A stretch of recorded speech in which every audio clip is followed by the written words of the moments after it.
buenas. Espero que vayan a estar bien despiertos con el refrigerio y el cafecito.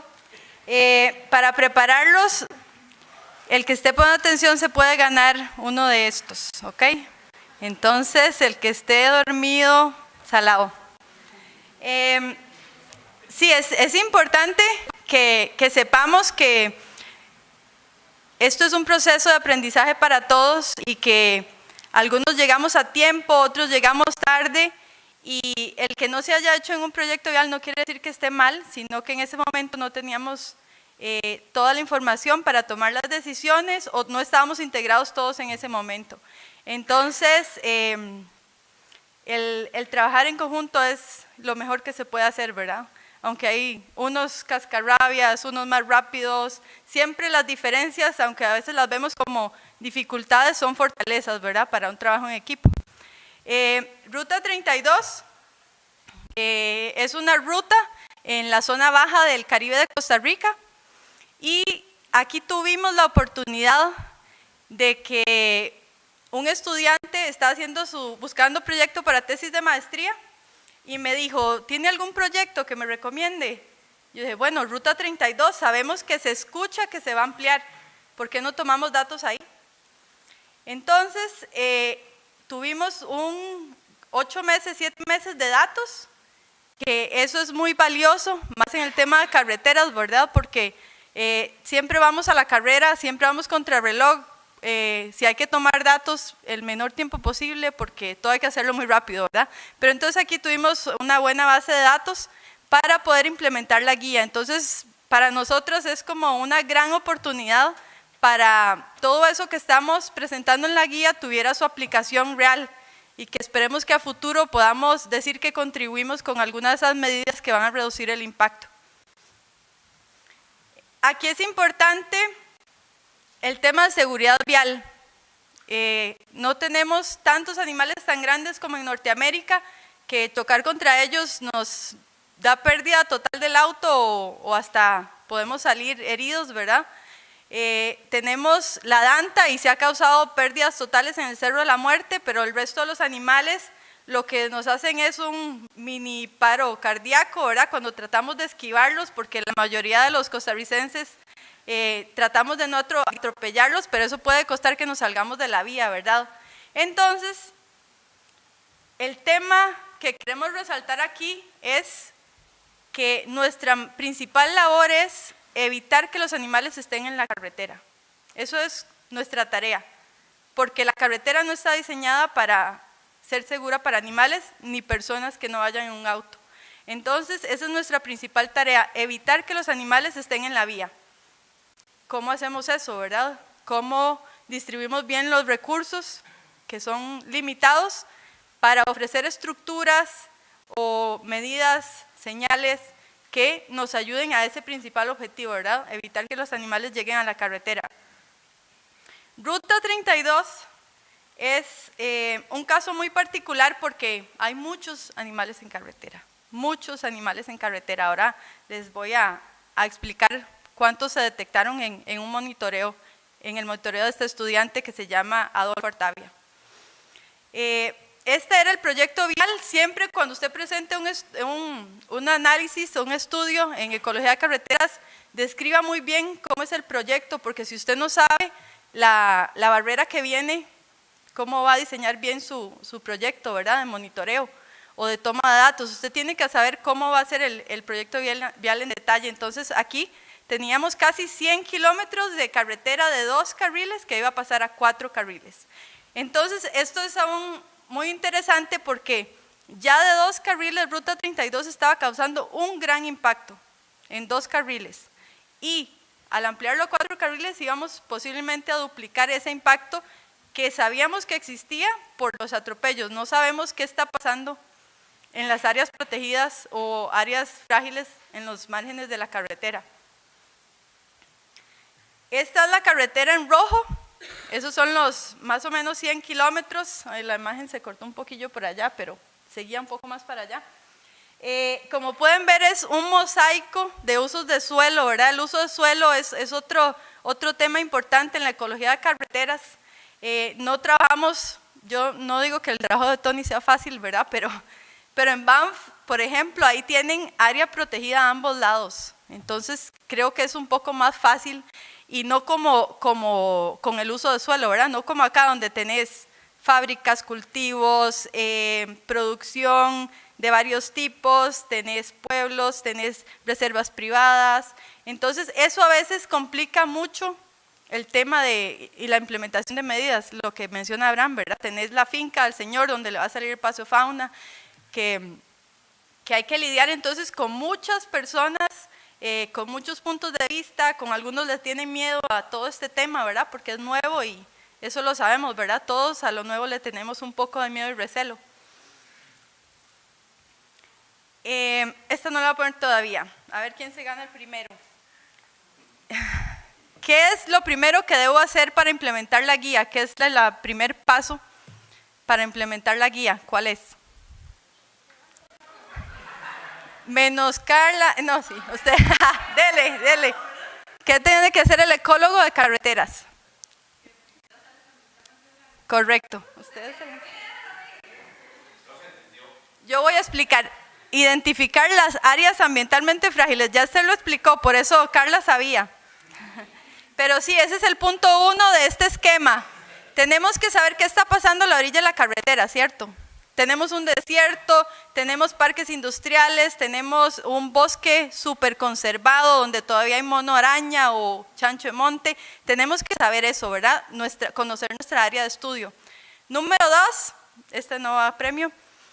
Número 2, tenemos que identificar qué animales viven en esos sitios, ¿verdad? Gracias a Dios en Costa Rica hay mucha investigación y entonces hay algunos estudios que ya se han hecho, las áreas de conservación también trabajan mucho en ese tema y ya hay listas de especies que hay en esos sitios, reservas privadas que toman datos, entonces podemos tener una idea de qué animales hay en el sitio. Entonces ese es el segundo paso que hay que realizar cuando uno implementa la guía. El tercer paso, que es yo creo que lo más valioso de la guía, que estamos convirtiendo información científica de movimiento de animales, presencia de animales en medidas. Creo que eso es lo más valioso que se ha logrado, porque antes podríamos tener medidas, pero esas medidas estaban colocadas sin base científica. Entonces, ¿eso qué podía ocasionar? Que por suerte funcionara, porque había un río y pasó un animal y muy bien, pasó por mi paso de fauna, o lo que también puede ocurrir, que no se llegue a usar nunca, porque no tenía una base fuerte para justificar ese paso de fauna en ese sitio, ¿verdad? Entonces, como aquí estamos lidiando con mucho presupuesto, es muy importante que la implementación de estas medidas vaya con una buena base, ¿verdad? Para que después nadie nos venga a reclamar por qué por ese paso de fauna no ha pasado nada, ¿ok? Número 3,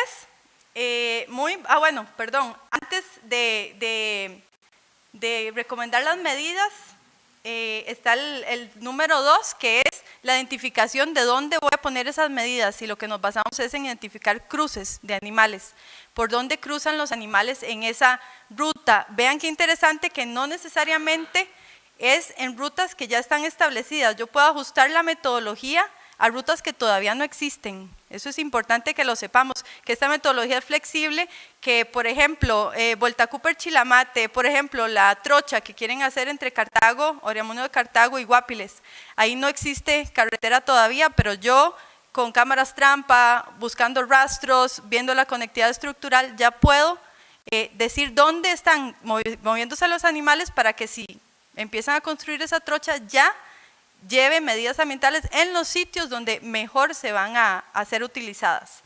Y por último, el punto 4, que es lo que hemos hablado siempre, ¿verdad? Que qué lástima que hagamos pasos de fauna, pero no sepamos si están funcionando, ¿verdad? Y no es porque no queramos, claro, que esa emoción de todo el esfuerzo que he invertido en que se haga este paso de fauna, pero no tengo las herramientas, la experiencia para saber si funciona, ¿no?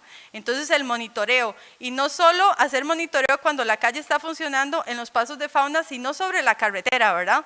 Porque sabemos que puede ser que algunos pasos necesiten algunas adecuaciones para que funcionen mejor. Entonces, por ejemplo, tengo un paso de fauna, pero sigo teniendo atropellos cerca de él. Entonces ahí hay que estudiar un poco el tema para ver cómo logramos que esos animales utilicen el paso, ¿verdad? Entonces, Para eso está el monitoreo, para poder seguir creciendo y aprendiendo en el proceso. Otro, el tema del rescate de animales. Cuando la carretera ya inicia su operación, también en algunos casos los pasos de fauna no nos van a reducir a cero los atropellos, ¿verdad? Eso lo sabemos. Entonces siempre tenemos que tener algún equipo que responda a esos atropellos, porque algunas veces quedan vivos, ¿verdad? Entonces hay que trasladarlos a centros de rescate. Y el tema de educación ambiental, yo creo que Abraham, que ha preguntado eso, desde mi punto de vista, cuando uno desconoce algo, le tiene miedo y lo evita y no se involucra, ¿verdad? Entonces, no sé hasta dónde la educación ambiental puede ser antes, durante y después del proceso de desarrollo vial una buena herramienta, porque si ya usted es conocido en el lugar, ya la gente está aprendiendo sobre el tema, entonces puede ser que la reacción sea un poco diferente. Nosotros con estudios de cámaras trampa, antes de instalar las cámaras trampas, siempre hacemos presentaciones, conocemos a los actores locales, líderes comunales, y cuando ya ellos nos empiezan a conocer, eso ha hecho que en esos estudios tengamos menos robo de cámaras, haya mayor seguridad para los investigadores. Entonces la educación ambiental nos ha ayudado en esos procesos. En Ruta 32 se identificaron 24 áreas ambientalmente frágiles. Por ejemplo, parques nacionales, reservas forestales, zonas protectoras, muy importante, territorios indígenas. La opinión de los indígenas debe ser contemplada en los proyectos porque ellos tienen su propia autonomía, se gobiernan por sí solos, entonces ellos deben ser partícipes. Vacíos de conservación, en Costa Rica se hizo una investigación muy importante donde se identificaron donde había ecosistemas que estaban fuera de áreas protegidas que necesitaban algún tipo de protección. Corredores biológicos súper valiosos para conectar esos bosques que todavía mantenemos con poblaciones sanas para que la variabilidad genética se mantenga. Este es un mapa donde se muestran algunas de esas áreas ambientalmente frágiles que fueron identificadas en los márgenes de la carretera. Vean que algunas no están totalmente contiguas al proyecto vial, es para que sepan que tenemos que tener nuestra mente abierta a que el impacto vial no es inmediato. Sí es inmediato, pero además ese impacto se puede detectar a los 100 metros, al kilómetro, a los 2 kilómetros, más en animales que tienen mucha movilidad y ocupan dispersión. El segundo punto, ¿verdad?, que era identificar qué animales había en la zona para ver qué profundidad tenía que llevar el estudio, qué especies tengo que monitorear. Se encontraron 16 especies reportadas para la zona. Entonces, como había explicado Esther, si tengo áreas ambientalmente frágiles y especies vulnerables, por obligación tengo que seguir hasta el final la guía, ¿verdad? Si llego a un lugar donde no hay áreas ambientalmente frágiles ni especies vulnerables, ahí podría yo ya terminar mi aporte, ¿verdad? Porque no voy a tener con qué trabajar. Muy importante, Ruta 32 está en la bajura del Caribe, donde tenemos Parque Nacional Tortuguero, tenemos Talamanca cerca, tenemos la Cordillera Volcánica Central, lo que implica que posiblemente anden los tigres por ahí, ¿verdad? Entonces, Pantera tiene varios proyectos donde tratamos de mejorar la convivencia de los ganaderos con los jaguares y otros felinos, donde colectamos muestras genéticas. Entonces, gracias a esa información pudimos elaborar un mapa, ¿sí se ve bien? Sí, más o menos. Un mapa de esos puntos de avistamiento, huellas, muestra genética, ataque de jaguar en la zona para ver si la Ruta 32, su permeabilidad iba a ser valiosa para el jaguar. Pues, ¿ven los puntos negros? Esos puntos negros son jaguares. Entonces, como pueden ver en la parte baja derecha, teníamos un reporte de una huella de jaguar casi en el margen de la carretera. Luego arriba a la izquierda, en Río Jiménez, un ataque de un jaguar a ganado. Entonces, podemos ver que los jaguares de Tortuguero, Pacuare, se están moviendo hacia el centro, hacia la reserva de la ERC. Pero vean qué interesante. No llegan a cordillera, ¿verdad? ¿Quién sabe qué habrá en medio? Puede ser la Ruta 32. Tenemos toda esta área acá de puntos negros también, que eso es en territorios indígenas, en parques nacionales. pero qué interesante, tampoco llegan a cordillera esos puntos, ¿verdad? Y nosotros hemos tenido un esfuerzo con cámaras trampa por 4 años en ese sitio y más adelante les voy a explicar por qué estos de acá tampoco están llegando a cordillera posiblemente. Entonces, por eso es importante la información de la distribución de las especies y ver a nivel macro, ¿verdad? ¿Qué hubiera pasado si yo no hago este mapa y me quedo solo con el margen de la carretera? Nuestras recomendaciones no llevarían nada de recomendaciones de pasos para jaguares, porque no hubiéramos tenido esa visión amplia de que tenemos que también contemplar especies de alta movilidad para incluirlas en esas medidas. ¿Quién quita un quite? Y gracias a que se implementen estas medidas vamos a poder lograr que los jaguares de tortuguero lleguen en algún momento a cordillera, ¿verdad? A la cordillera volcánica. Entonces, por eso es importante siempre tener una amplia visión y además tratar de colectar la mayor información que se tenga del sitio, ¿verdad? Porque ya hay gente, lo más probable, tomando datos antes de que nosotros llegáramos ahí. ¿Cómo identifico dónde cruzan los animales?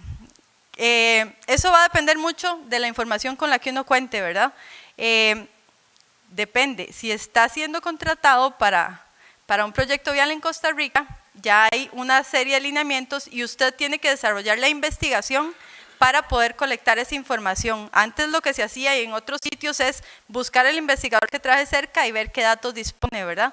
Pero ya, por ejemplo, en Costa Rica se debe hacer la investigación específica para ese proyecto vial. Entonces, usamos 2 fuentes de información, son las 2 fuentes principales que estamos recomendando se utilicen. Conectividad funcional, suena raro, pero es muy fácil, es ir al campo y con información definir a dónde se están moviendo los animales, dónde están, cómo funcionan el movimiento de esas especies o la localización de esas especies. Y conectividad estructural es estructuralmente cómo está distribuido el bosque, dónde hay corredores a través de los ríos, dónde hay parches grandes de bosque. Entonces, esas son las 2 principales fuentes que utilizamos para definir dónde cruzan los animales, conectividad funcional y estructural. Conectividad funcional, entonces, para ese caso de Ruta 32 utilizamos los datos de la tesis de Adolfo y también fuimos contratados por CDG, una consultora, para agregar un poco más de datos. Entonces muestramos un mes intensivo esa ruta, esos 100 kilómetros, noche y día, ¿verdad? Porque tratamos de que con los monitoreos de noche podemos capturar esos avistamientos de especies que en el día no vamos a tener. Y lo que les decía, Ruta 32 con 2 carriles ya generó 1073 atropellos y avistamientos en 7 meses. Entonces vean que ya Ruta 32 era una barrera, entonces por dicha se inventó ampliarla para tener el momento y la oportunidad de ingresar medidas para ver si logramos reducir esa barrera que está generando. Entonces, recogemos los datos en campo y esos datos luego los procesamos con sistemas de información geográfica y normalmente utilizamos kernel density. En este caso, usamos un radio de búsqueda de 500 metros y el tamaño de celda fue de 50 metros. No hay que ser muy cerrados a usar siempre el mismo valor porque no sabemos cómo nuestros datos se van a comportar. Muchas veces podemos tener una agrupación terrible de datos que entonces el valor que hemos siempre usado de radio de búsqueda no nos va a dar nada visualmente amigable, ¿verdad? Va a ser un colocho ahí que no vamos a poder interpretar ni utilizar para convencer a las personas que tienen que tomar las decisiones de implementar las medidas. Entonces, muchas veces es hasta que visualmente sea fácil de interpretar la información, ¿verdad? El dato que se puede usar. Normalmente usamos 500 metros de radio de búsqueda. Y también utilizamos, como les había explicado, bueno, esto es una nueva innovación, una innovación a la metodología que hemos usado. Nosotras 3, discutiendo, consultando con otros investigadores, ¿qué pasa en un punto donde tengo 20 ratas atropelladas y otro punto donde tengo un jaguar atropellado? Así lo hice bien drástico. Si yo uso densidad de kernel, esos 20 ratas van a valer, o sea, van a verse más calientes o más rojo que ese solo jaguar atropellado, ¿verdad? Entonces, si yo ciegamente hago el kernel density, voy a hacer un paso de fauna para 20 ratas de bosque y no voy a hacer un paso de fauna para un jaguar, ¿cierto, verdad? Si me mantengo estricta a la información que generé con el mapa. Entonces, ¿cómo resolvíamos eso? Resulta que kernel density tenía una opción donde usted le da peso a cada especie. Entonces, nos dimos a la gran tarea, junto con Esmeralda, de darle un peso a las especies por el grado de conservación. Usamos los datos de UICN, usamos CITES, usamos la lista que habíamos generado para la guía y usamos la Ley de Vida Silvestre de Costa Rica. Entonces, con esas 4 fuentes de información, hicimos que engordamos al jaguar y adelgazamos a ese montón de ratas, ¿verdad? Entonces, esa era la idea, ¿verdad? Lograr que una especie que tiene mayor, no es que quiera más al jaguar, ¿verdad? Pero tiene mayor grado de conservación que otras especies, entonces, de esa manera, no perderme ese peso por conservación. Eso es un mapa caliente, ya los han visto. Este es el de anfibios. Entonces, ya con agregando el peso de conservación, obtenemos mapas como este, donde los puntos más rojos son los puntos calientes, donde tenemos mayor densidad y mayor peso de conservación en ese sitio. Entonces, así fuimos definiendo en las áreas donde teníamos que recomendar alguna medida para las especies que se encontraban en ese sitio. Luego, conectividad estructural. El tema de cómo definir dónde, basados en el bosque, lo logramos definir un poco con ayuda de una experta en SIG que trabaja con nosotros, y ella lo que nos recomendó hacer fue hacer capas de bosque no bosque. Entonces simplemente se toman las capas y uno elimina lo que no es bosque. Entonces así vamos a tener una imagen más limpia para poder no confundirnos con una plantación, con un cultivo, y poder definir qué sitios son más propensos a hacer rutas para conectividad de animales. Entonces, así creamos este mapa, que lo hemos creado ya para varios otros estudios. En este mapa ven una serie de puntos. Si uno hace un zoom, puede ver que esta zona boscosa muestra una ruta de conectividad a través del bosque y llega hasta otra zona boscosa grande. Entonces, eso es la conectividad estructural y eso es como la utilizamos nosotros. De un parche grande de bosque, una ruta de conexión que me lleve a otro parche grande, y donde interseca la carretera es donde yo tengo más probabilidad de tener atropellos o avistamientos de animales. Entonces, ahí voy a tratar de recomendar medidas porque es posiblemente un sitio donde vamos a tener cruce de animales, y eso se traslapa con la información de los mapas calientes. Y entonces así es como nosotros ya llegamos a definir los puntos, ¿verdad? Donde vamos a recomendar medidas. Por ejemplo, cruces de fauna silvestre en ruta 32, para anfibios 6, reptiles 8, para un total de 26 sitios donde teníamos que definir qué se iba a implementar en ese sitio. Importante, lo que ya Esmeralda explicó, ¿verdad? Muy lindo en la oficina, ok, perfecto, tantos sitios de cruce, pero tengo que ir a verificar, ¿verdad?, a campo, porque muchas veces ese sitio de cruce de especies arbóreas va a ser eliminado cuando se elimine la cobertura del derecho de vía, ¿ok? Entonces es muy importante la verificación en campo. Y pasamos a la etapa interesante, donde convertimos esa información científica en medidas. Entonces, nosotras hemos, por la experiencia que hemos tenido, llegado a agrupar las especies en los grupos taxonómicos por la medida que se les pueda aplicar. Entonces, por eso, una misma medida se aplica para anfibios y reptiles, porque hemos definido que ellos pueden utilizar ese tipo de estructura para pasar por las carreteras. Por ejemplo, por eso hemos agrupado aves y murciélagos, porque sabemos que ambos voladores tienen un comportamiento de desplazamiento parecido, entonces pueden ambos recibir la misma medida para evitar atropellos. Lo mismo con mamíferos arborícolas y terrestres. Entonces, es para que tengan una idea de lo que se recomienda para cada grupo, ¿verdad?, como lo hemos agrupado nosotras. Entonces, pasos inferiores, quiero que vean el puente. No soy tan carga como Gordon en puentes, pero se ve de atrás. La idea con esta ilustración... ¿Cómo? Perdón. La idea con esa ilustración del puente era percibir al río como un sistema, ¿ok? Y hacer una estructura respetuosa a ese sistema.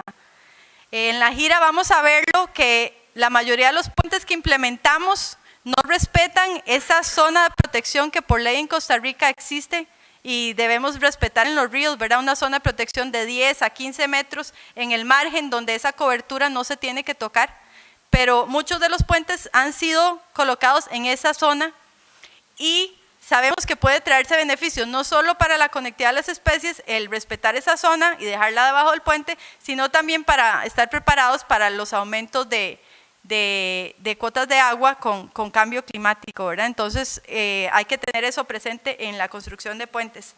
La señal de tránsito, se ha hablado mucho de que sí, la señal no evita atropellos, pero yo creo que tenemos que verlo más allá, ¿verdad? Porque una persona que va conduciendo en un sitio y ve una señal de pasos de fauna, no solo es el tema si va a frenar, si va a ir más despacio o no, sino también que va a llegar a su casa a contar, vieran qué chiva, vi una señal de pasos de fauna, ¿qué será eso? Investiguemos o qué estará pasando, ¿verdad? Entonces también pensar más allá de que pueda también ser un tema de educación ambiental y pueda traernos más gente colaboradora en el tema. Pasos aéreos, pasos inferiores cuadrados, redondos, es algunas de las medidas que se recomendaron. Y esta diapositiva es como la más importante.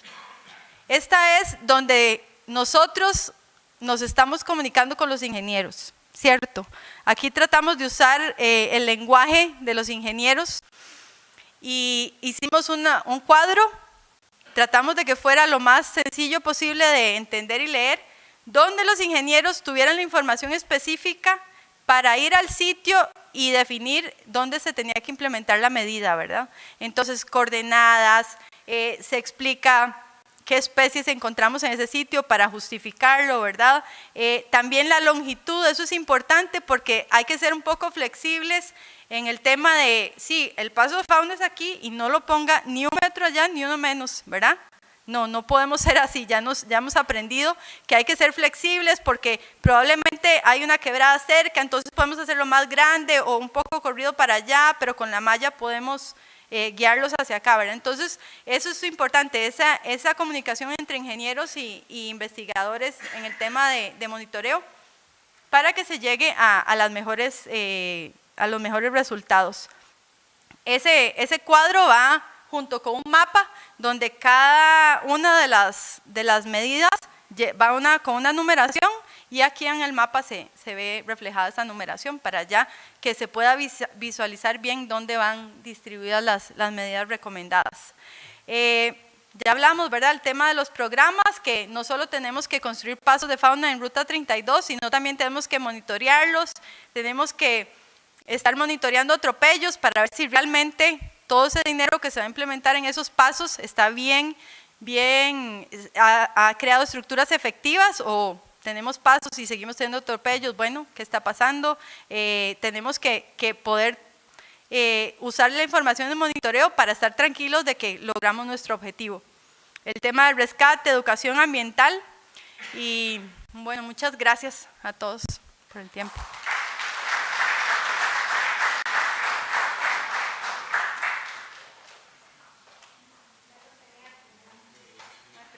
Sí, Willy ya tenía dormida la mano.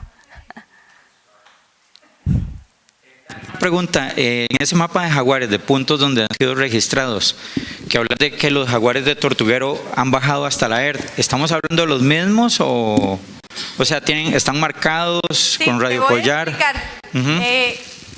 Desde hace tiempo ha sido una pregunta que hemos tenido, ¿verdad? Stephanie Arroyo casi vive ahí en Tortuguero monitoreando a los jaguares y algo que pasa interesante en Tortuguero es que cuando es la época de zoo de tortugas puedes tener a 8 jaguares en 2 kilómetros de playa compartiendo una tortuga, que es algo súper extraño.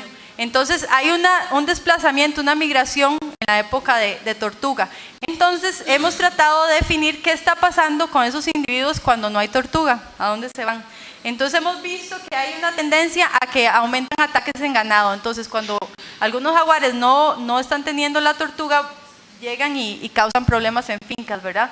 Entonces, además, esos puntos negros donde dice ERD y el silencio de Kairos son ataques y avistamientos con cámaras trampa. Entonces fue así como en la ERD hace muchos años nos localizaron porque los jaguares estaban atacando a los caballos ahí. Entonces lo que estamos viendo es que estas poblaciones de la zona intermedia en la ERD, lo más probable es que están viniendo de Tortuguero y la costa, porque hicimos un estudio con cámaras trampa fuerte acá en la zona de cordillera y no tuvimos ni un solo jaguar. Entonces todavía no tenemos jaguares con radiocollares, pero esa es la tendencia, ¿verdad? Cordillera volcánica está, por el esfuerzo de muestreo que tenemos, por el momento no hemos tenido ningún registro de jaguar, pero sí hemos tenido entonces muchos en la costa, muchos en la zona intermedia acá y no hemos tenido acá. Entonces por eso sospechamos que si vienen tienen que ser de la zona de Barro del Colorado, Tortuguero, costeros.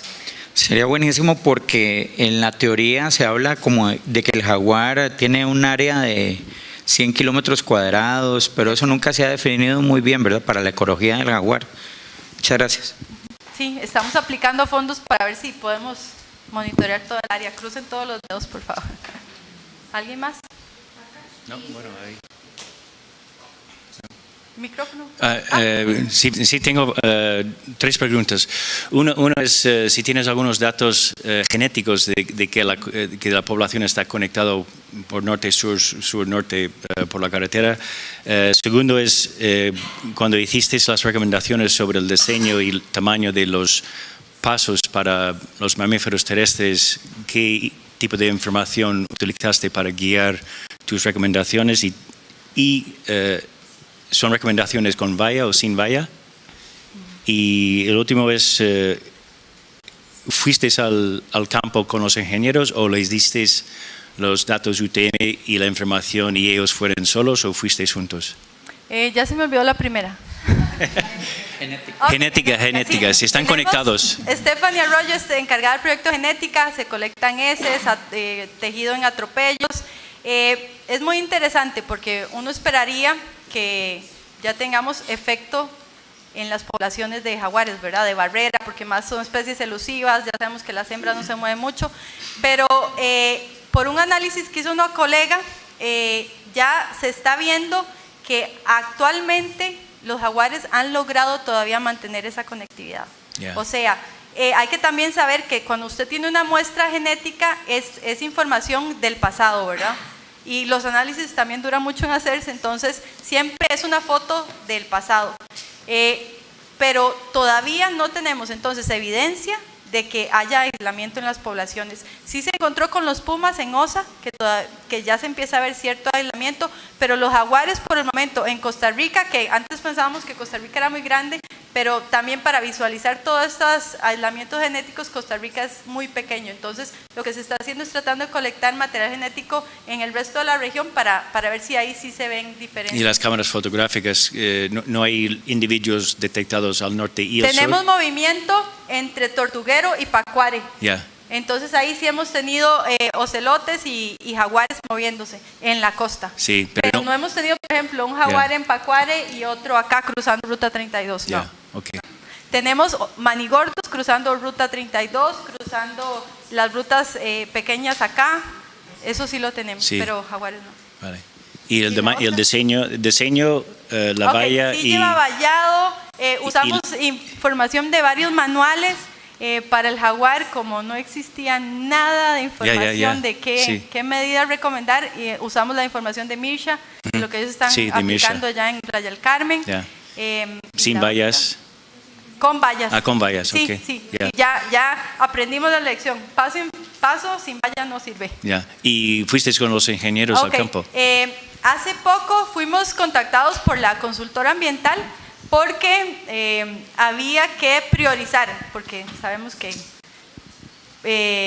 el presupuesto de las medidas ambientales siempre va a imprevistos, ¿verdad? Que queremos cambiar eso, que el presupuesto de los proyectos viales en el tema ambiental no sea dentro del rubro de imprevistos, que tenga su propio rubro, porque imprevistos desaparecen muy rápidamente. Pues sí fuimos contactados por la consultora ambiental para priorizar, pero nosotras somos muy tercas y dijimos que no, que hay que hacer todo. Lo que sí, se tuvo que hacer algunas adecuaciones en el paso del Jaguar que se recomendó para el área donde está cerca, ya por problemas de hidrología, que no se podía hacer tan alto porque si se hundía la carretera no se puede elevar porque es súper caro, pero tampoco se podía bajar más el paso porque ya se iba a inundar. Daniela, en varias de las presentaciones se ha visto que se está pidiendo que los pasos de fauna sean como diversos, o sea, para diferentes tipos de animales, diferentes tipos de pasos. Tanto en la ruta, bueno, en Birmania, Santa Cecilia, como en la ruta 160, cuando los dos equipos que están aquí se les dio la contratación para que hicieran estos estudios, se les dijo precisamente eso.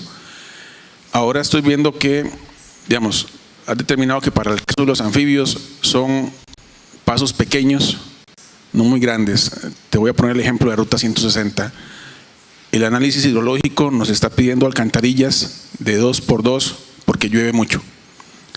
Si yo llego donde, en este caso, los que toman la decisión y le digo, mire, estamos pidiendo alcantarillas de 2x2, pero necesito que me hagan un hueco de 60 centímetros para que pasen los sapos, obviamente me van a colgar.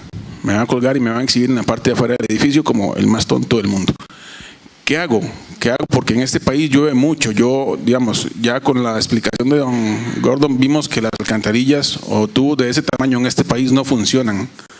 Entonces, ¿qué hago? Porque me están diciendo que tengo que determinar un paso de fauna para este tipo de animales pequeños, pero las dimensiones que se están o que son óptimas para ellos no funcionan pero hidráulicamente en este país. Ahí me estás diciendo que esos pasos que te piden es para que incluya varias especies o para que también funcione para el agua. No, digamos, te estoy diciendo lo que es hidráulicamente lo que está pasando en esta zona donde llueve mucho. Se han determinado que las alcantarillas, que yo no puedo dejar un hueco transversal a la carretera que no sea menor de 2 metros porque colapsan en la primera lluvia. Sí. Independientemente que sea utilizada para animal, que un animal la vaya a utilizar o que sea simplemente como drenaje, porque no se está hablando de quebradas ni ríos, son simplemente drenajes que pasan secos 10 meses al año, pero que en determinado momento se necesita esa área para que drene toda el agua. Sí, entonces estás diciendo que se utilizaría para la fauna y que eventualmente, si llueve mucho como estos días, que también tenga la capacidad para evacuar el agua pluvial de la lluvia. No necesariamente, digamos, el estudio de pasos de fauna se está realizando. Probablemente los puntos calientes nos digan que en determinado punto donde ya está un drenaje de estos, caiga un paso de fauna. Sí, ahí va a ser. Función de paso de fauna y sí, sistema va a tener la doble función, pero si yo le llego, si ellos me dicen a mí, bueno, es que en determinado punto que está en medio de 2 alcantarillas de 2 metros, necesito que ponga un paso de fauna de 60 centímetros para que pasen las ranas. Te comento que va a ser muy difícil convencer a la gente. Entiendo. Pero digamos, existen, Sandra, Tony y Gordon te pueden dar más información, pero lo que yo he estudiado y he visto es que se pueden hacer algunas estructuras dentro de ese alcantarilla grande que puedan ser adecuadas para cada especie. Por ejemplo, se hacen algunas como repisas en la parte superior para que también un drenaje que tenga agua pueda ser utilizado por los animales. Se hacen pasarelas como hicieron ellos en Vuelta Cooper Chilamate. Entonces yo creo que además una alcantarilla de 2 metros es una buena opción para que otros animales también lo utilicen. Entonces yo creo que sería bueno jugar de que no, más bien no te están diciendo que uses una pequeña, te están diciendo que uses una grande. Entonces más bien ver cómo adecuar esa de 2 metros con alguna modificación para que también pueda ser usada, o sea, para que sea utilizada por anfibios o reptiles. Digamos, esa es la idea, porque como se ha dicho mucho, no hay información, no hay un diseño que me diga a mí, bueno, esta alcantarilla la puedo usar. Yo soy forestal y para mí o para los ingenieros de la obra, una alcantarilla de 2x2 la utiliza cualquier animal en este país, pues no tenemos ningún animal que sobrepase esa altura. Bueno, no necesariamente. Bueno, no sé, no es, por eso. No es porque no es físico el tema. Sí, correcto, pero digamos, es algo que hay que aprender. Si existiera algún tipo de documento, diseño que me diga, bueno, es que la alcantarilla de 2x2, yo le puedo poner ya hemos visto que las que son híbridas para paso de animales que pasen en seco está la acerita y todo, pero ¿me funciona eso también para ranas y para salamandras y para otras cosas o no? Lo que te ofrezco es que en la gira se siente a la par de Tony o Sandra, que sabe mucho de eso, y Gordon, y aprovechemos ahí, y yo con mucho gusto también me ofrezco a investigar qué opciones podemos hacer para reptiles y anfibios en alcantarillas. Sí, en caso de que haya. Y Sí, otra pregunta no, que tiene hacen, que haber, claro. que hacen por acá, que al final de cuentas, ¿cuántos pasos de fauna se están proponiendo para la ruta 32? 55. Sí, pero ahí incluimos, ¿verdad? Aéreos, inferiores, redondos, cuadrados. Sitios de cruce. Ajá. ¿Me dejan más preguntas? Es que... Es solo un comentario en realidad y es importante para todos porque, bueno, Gordon lo mencionó, pero casi nadie lo ha... Es que sí, no se está oyendo un poco. ¿Cómo ahí? Ahí, perfecto. Ok, que Gordon lo mencionó, pero he visto que casi nadie lo toma en cuenta. Y bueno, yo veo que en la parte terrestre el jaguar es bastante importante, pero la parte de los ríos también tenemos los peces y hay muchos que son migratorios. Por ejemplo, en esta ruta tenemos al pez boho y al tepemichí y tenemos muchos camarones. Entonces, también esa parte es importante para nosotros como biólogos, dar esas recomendaciones para cómo vayan esas alcantarillas.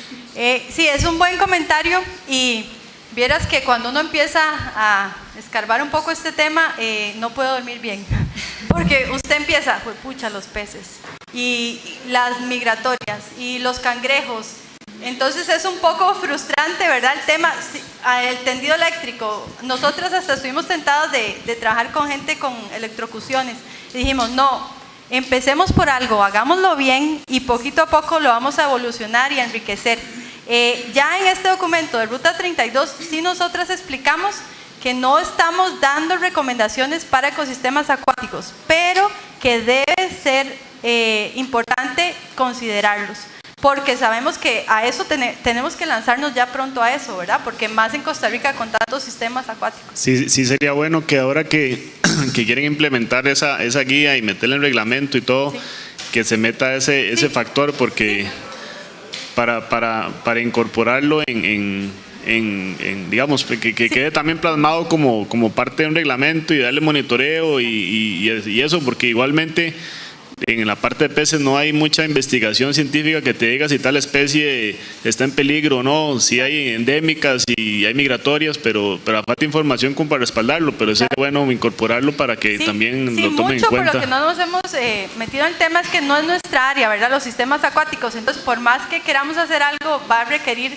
conseguir a alguien que sí maneje el tema, pero sí, ese es uno de los tantos temas que falta y que ojalá encontremos gente que nos apoye para irlo incluyendo. ¿Perdón? Es que... Sí. Perfecto, perfecto. Me dan una última. Aquí, Ale, aquí, esquina. Ah, la última. Ella es la jefa.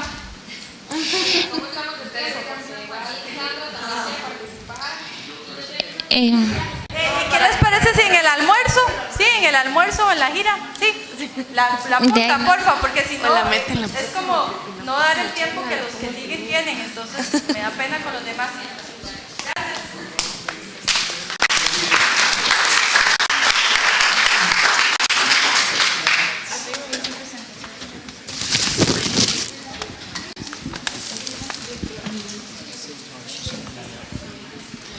Let me just say that we can discuss some of these things on the field trip, and we will discuss some of them.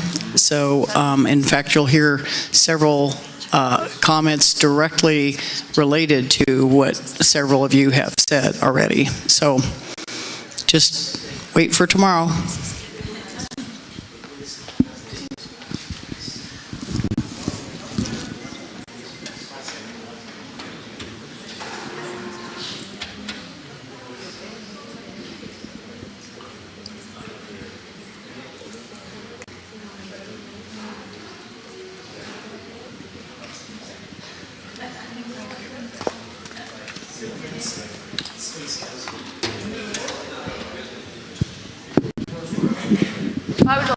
aprovechar que Esmeralda subió. En la guía, sí, nosotros cuando recomendamos parte de los diseños, siempre recomendamos lo que son los accesos, bueno, las entradas o salidas, entradas, ¿verdad? De cómo, digamos, que no tengan esas gradas, y eso también puede facilitar esa parte de peces. Y en la gira, como dijo Sandra, van a poder observar algunas de esas alcantarillas que pues interrumpen esas migraciones. Esmeralda, bueno, lo que sigue a continuación, que tenemos 2 horas, no, 1 hora, es dar el espacio. Esmeralda va a hacer un resumen rápido de lo que hemos visto que se está trabajando en Latinoamérica, y queremos darle las palabras pues a los que vienen de afuera para que nos comenten qué es lo que hay en su país, que han venido trabajando, ¿verdad? No tenemos tanto, yo había dado 1 hora y media para esto, pero nos hemos comido. Entonces,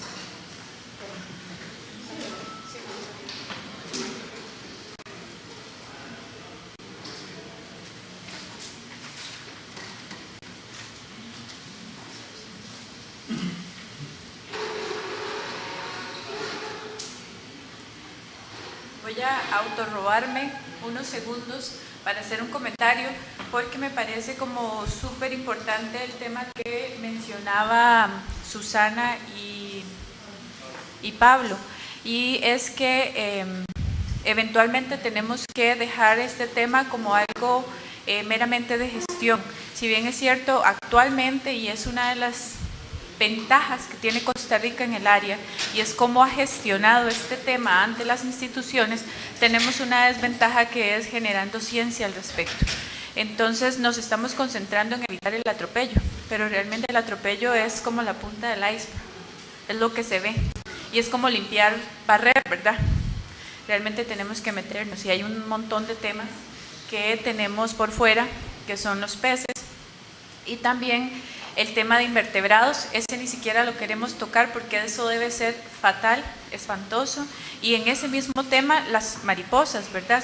Si se han fijado, hay una época en el año en donde nuestras mariposas verdes están de migración dentro del país, y uno ve camas de mariposas atropelladas. Cuando yo estaba haciendo mi tesis, como estaba en construcción y tenía estas luces gigantescas, de verdad eran camas de mariposas todos los días.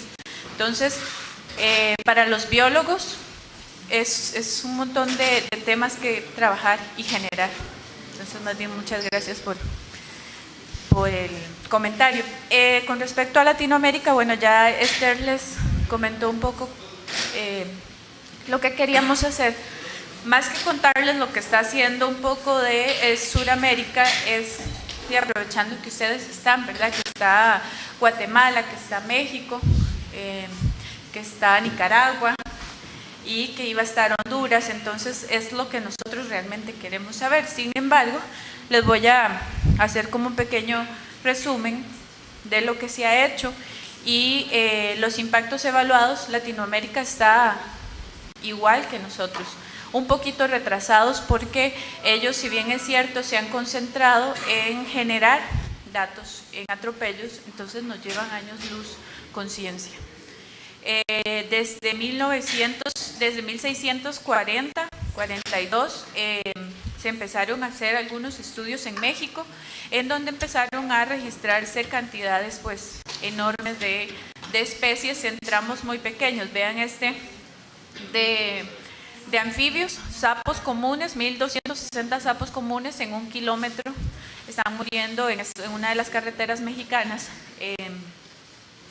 Más vertebrados en general, mamíferos. Hay unos estudios que había leído, que no puse los datos, sin embargo eran cercanos a unas cuevas, unas carreteras cercanas a unas cuevas de murciélagos, y habían cantidades gigantescas de atropellos o colisiones con murciélagos. Y bueno, Brasil, les voy a contar la experiencia que tienen, y por eso esa cifra tan absurda, ¿verdad? 473 millones de vertebrados atropellados en las carreteras de Brasil, Y lo peor de eso es que estos son los primeros datos con los que ellos empezaron. Ahora estos datos son increíblemente altos. ¿Cómo los han podido medir? Eso es lo que les voy a contar un poco. Y otra vez, solamente Argentina, de los datos que conocemos, ¿verdad? Puede ser que si alguien conoce un tema más en el que se ha trabajado, que hayan leído algún artículo en el que se esté trabajando la conectividad o resguardar el ecosistema, pues me pueden decir. Sin embargo, si nosotros empezamos a ver, este es el caso de Brasil, si en algún momento necesitan literatura, ellos tienen un portal que se llama el CBEE, en donde tienen a disponibilidad todas las publicaciones que ellos han ido sacando desde que trabajan. Esto lo hace la Universidad Federal de Lavras, en Minas Gerais, y entonces, como pueden ver, han hablado un poco de la evaluación de ciertas estructuras como alcantarillas, han hablado un poco han replicado estos estudios, este estudio de las serpientes atropelladas intencionalmente. Este estudio se hizo primeramente en Estados Unidos para tratar de determinar si la gente estaba atropellando ciertas especies intencionalmente. Entonces lo que hicieron fue con réplicas en hule de serpientes, de culebras y de lagartijas, las pusieron en tramos, y entonces también pusieron algún colorante o algún polvo que pudiese identificar si el carro realmente se sale de la calzada al shoulder, al hombro y el espaldón, al espaldón, para atropellar intencionalmente, y resultó que sí lo hacen. En Estados Unidos, ¿verdad? Uno podría decir que nosotros aquí en los países pues tercermundistas y en vías de desarrollo somos muy religiosos, y las serpientes están relacionadas en la Biblia y son bichos malos, ¿verdad? Que nos llevaron a pecar, entonces tenemos que matarlos. Pues ellos lo repitieron, lo replicaron en una calle ahí en Minas Gerais, y se dieron cuenta de que sí estaba pasando lo mismo, ¿verdad? Entonces, conductualmente, la gente, este grupo de animales los atropella a propósito, no solamente las culebras, también las lagartijas, porque les dan como cosa. Y algunas tortugas, la gente es como que, ay, vamos a ver cuánto vuela la tortuga si le paso con la llanta. Lo que quiero decirles con esto, y nos dimos cuenta también el año pasado que estuvimos en Brasil, es que ellos se han concentrado en generar investigación de cuáles son todas las carreteras en donde están muriendo animales atropellados. Se ha tratado, hay algunas pocas investigaciones en donde ellos han tratado de explicar, ya ahora se están haciendo más estudios, ya Tony también les ha colaborado en bastantes investigaciones, y están tratando de entender los factores, que probablemente sean factores muy parecidos a los que hemos visto acá en Costa Rica y en algunas otras investigaciones. Por otro lado, y esto es en lo que nos lleva a Brasil la delantera, no solo a nosotros, sino al mundo entero, casi que, bueno, en toda América, Richard Foreman, que es uno de los grandes ecólogos de carretera que nosotros llevamos, dijo que pensó que se iba a morir sin ver un manual del impacto de las ferrovías o las líneas del tren en la fauna silvestre. Entonces, desde esta universidad en en Río Grande de Seúl, hicieron un manual, ¿verdad? Entonces ya se empiezan a poner a la delantera con investigación científica en el tema y pasándose a otras vías. En Costa Rica no hemos hecho nada con respecto a las líneas del tren, y tenemos en proyectos o a la vuelta de la esquina proyectos gigantescos como el Canal Seco, que viene o está sugiriendo líneas de tren gigantes atravesando zonas súper importantes, ¿verdad? Entonces ya hay un manual el que podemos replicar en algún momento para empezar a hacer investigación en estas líneas. Y bueno, con aspectos, algunas acciones que ha hecho Brasil, tienen un poquito de gestión con los gobiernos. Les ha costado, sin embargo, desde la Universidad de Labras, Federal de Labras, se han hecho algunas reuniones en lo que sería la casa presidencial de ellos para tratar de empezar a discutir el tema y el abordaje del tema a nivel político nacional. Es un país muy grande y es un país con políticas bastante interesantes y ellos no han tenido muy buenas respuestas, pero bueno, ahí están trabajando, aprendiendo un poco de lo que ustedes dentro del MOP han logrado gestionar, ¿verdad? Que eso es lo que ellos decían, cómo lo lograron, cómo han hecho que el gobierno les acepte o quiera trabajar con ustedes. Otra fue aprovechar la ciencia ciudadana. Entonces, hay muchas plataformas, seguramente muchos conocen iNaturalist, que es una plataforma creada en Estados Unidos, ¿verdad? Y lo que tiene es diferentes plataformas en donde cada país, bueno, cada persona, realmente si todos aquí queremos montar un proyecto, lo podemos subir. Nosotros, de hecho, tenemos una aplicación ahí para reportar accidentes con fauna, atropellos con fauna. Sin embargo, es muy rígida esa plataforma, ¿verdad? Todos los que han trabajado con esa plataforma saben que no le deja a uno ni personalizar. Es como lo que ellos tienen y punto. Y algo bueno que sí tiene esta plataforma es el encriptamiento de los datos, ¿verdad? Nadie los puede accesar, aunque se vean ahí muy bonitos. Para los que no saben, si alguien baja, porque están accesibles para bajarlos, lo que le tira al público en general son coordenadas movidas. Eso es para que no las vayan a usar. Solamente los administradores de las páginas tienen acceso directo a los datos reales. Entonces, ¿qué hicieron ellos? Crearon un sistema que se llama el sistema Urubu.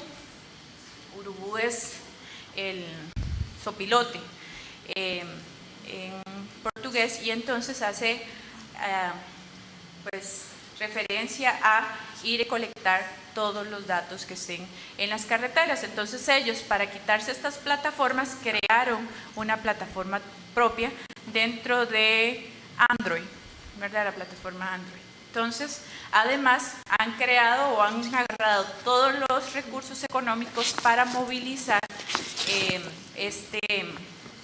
esta plataforma. La usa mucha gente, parece que como el 70% de los pobladores de Brasil tiene acceso a un teléfono inteligente. Si no, ellos le dan, usted llega y dice, bueno, yo quiero ser un urubú informante, entonces ellos te dan un celular para que uno pueda hablar.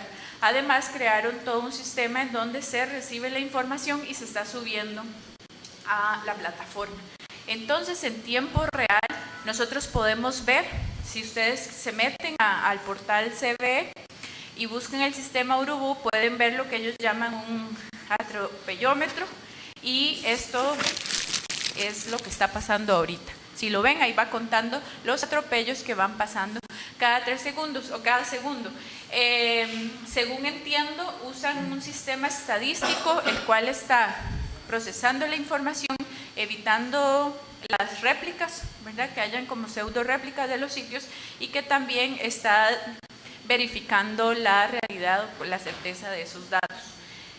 Con estos datos que hace Brasil, pues tiene información de lo que está pasando en casi todo el país. Este es como el mapa de atropellos que tienen en todo el territorio de ellos. Y pues se pueden dar cuenta de que por día ellos están perdiendo 1.296.000 animales atropellados por año.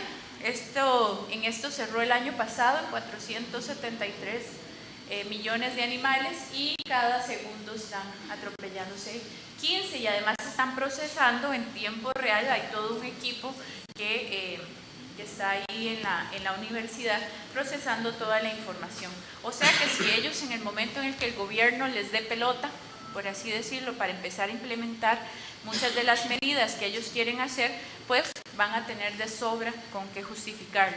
Hay otros proyectos interesantes, no precisamente en Labras, que es para el mono león, otro proyecto increíble, sumamente lindo, pero que también ha requerido de mucho dinero y planeación. Entonces ahí sí tienen interés en buscar, hay bastante información accesible, porque, como les repito, se han dedicado a eso.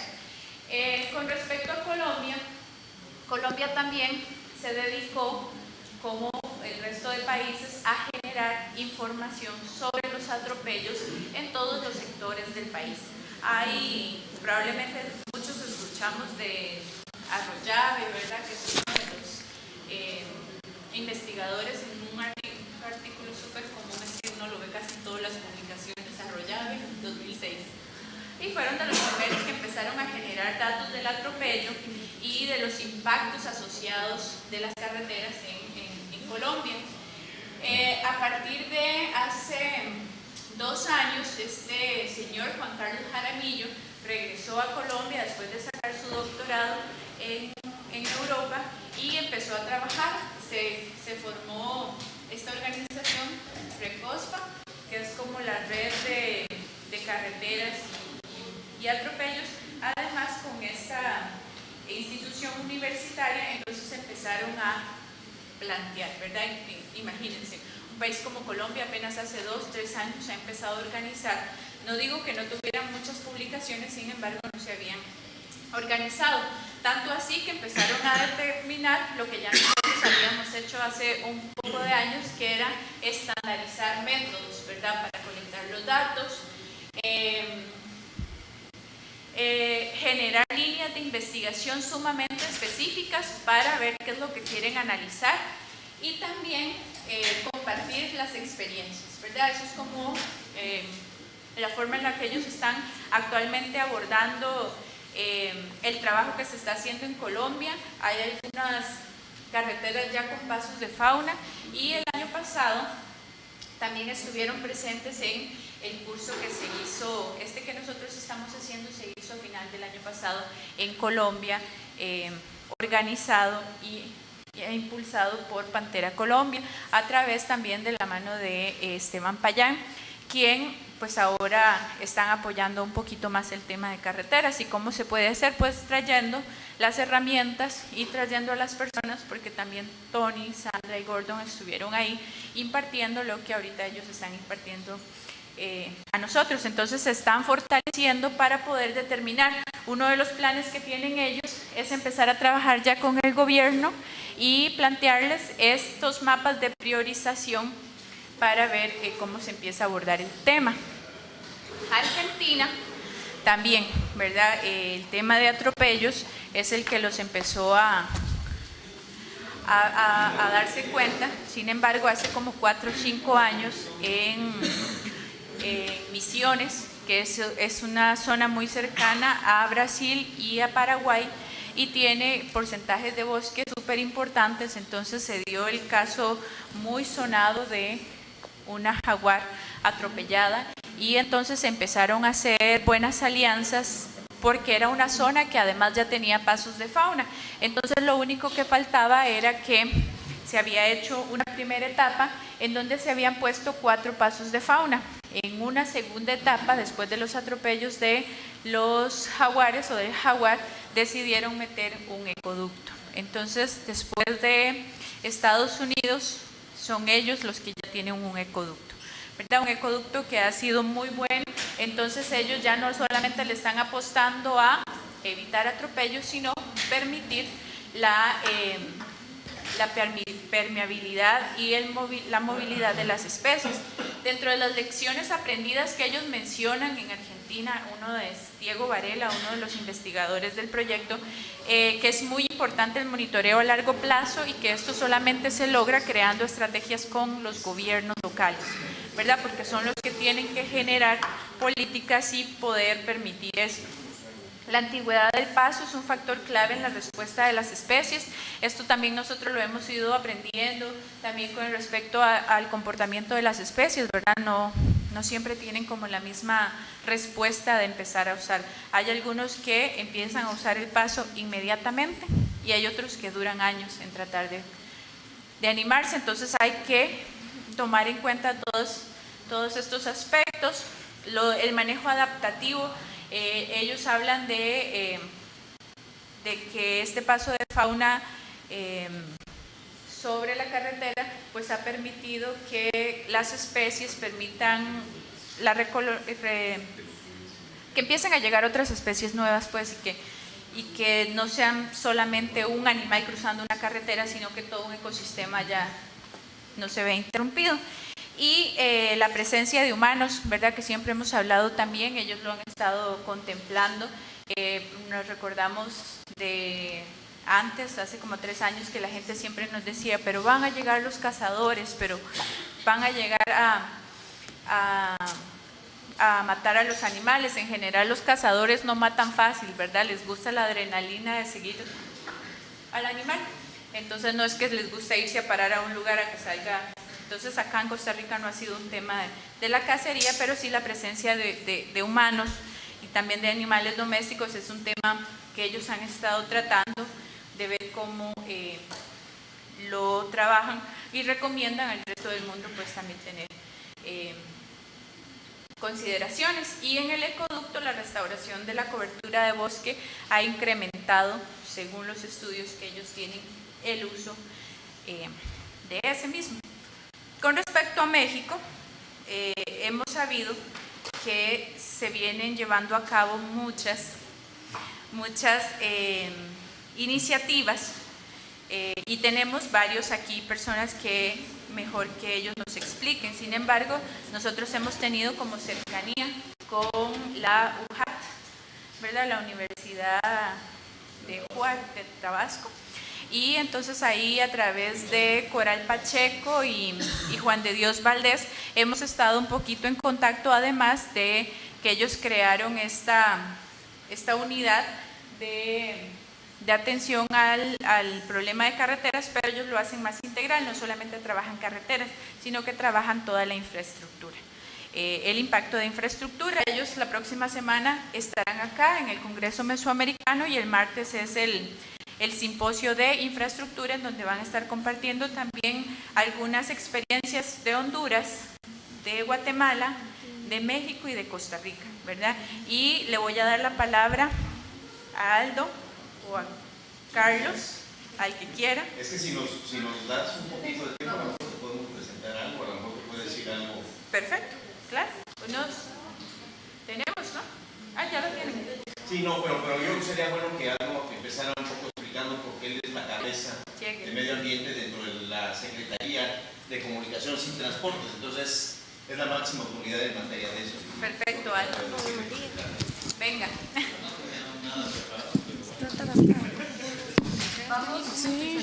Vamos a dar espacio a 10 minutos por país.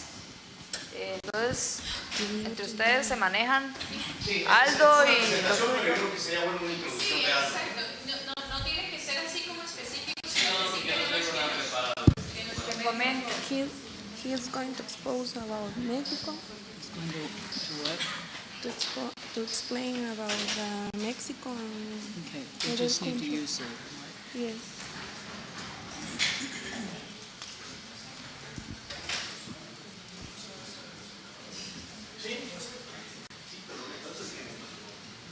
Pues no sabía si iba a ver.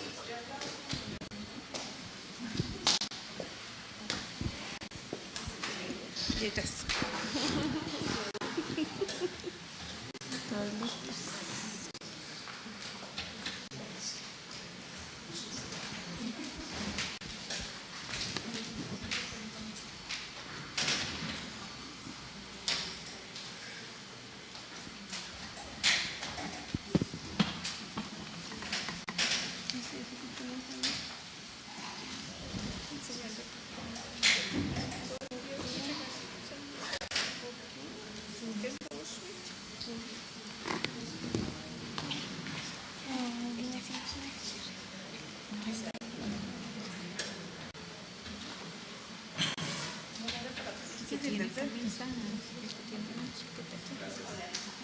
Bueno, ¿qué tal? Buena tarde, buen día aquí.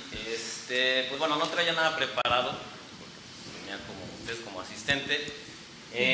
Pues lo que les voy a dar es una pequeña introducción de este proyecto que nos hemos estado apoyando aquí con algunos consultores, así como aquí en Costa Rica, en México también trabajamos de la mano y apoyo de consultores, expertos científicos y demás, que nos ayudan a abordar la problemática del atropellamiento de la fauna. Y la idea de nosotros en la Secretaría de Comunicaciones y Transportes es lograr y llevar a cabo carreteras sustentables, no nada más en el hecho de construir pasos de fauna, sino que provocar la menor afectación posible y buscar medidas de mitigación que bajen el impacto ambiental que provocamos en las vías por la construcción de vías generales de comunicación. En este caso en particular es un caso en el estado de Campeche, que es al sureste del estado del país, donde tenemos un clima más o menos muy similar al que tenemos aquí en Costa Rica. Es un ambiente con vegetación de selva, media y selva alta, donde hay jaguar. Y este proyecto se construyó en su momento, en la época de los 2000, era una carretera que teníamos con un ancho de corona de 7 metros y se amplió a 12 metros más acotamientos, y lo cual provocó una fragmentación entre dos reservas de la biosfera, donde en su momento pues, cruzaba jaguar. ¿Qué se hizo? Pues no se construyeron pasos de fauna, no se consideraron en su momento. Por eso les comentaba en su momento que el desarrollo de la infraestructura debe tener la planeación de la parte ambiental. Si no existe la planeación, todo este trabajo que se hace se queda aislado.